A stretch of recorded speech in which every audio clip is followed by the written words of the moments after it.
So may diskarte ka ba mamaya sa pagpili? May mga gusto ka bang tanggalin agad-agad? Ito yung talagang naguguluhan sila lagi eh. Okay. Kung kamukha ko daw kasi, Aubrey Miles.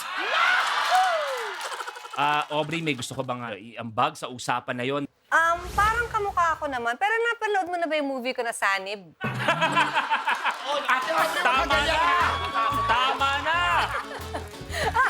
Eto, pero ang tanong, ano kaya ang magiging journey ni Ina dito sa Kapamilya, Deal or No Deal?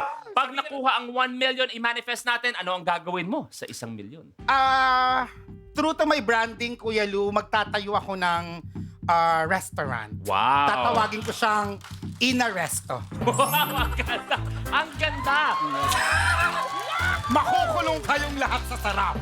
Yeah! I want and Kapamilya Online Live, together forever tayo.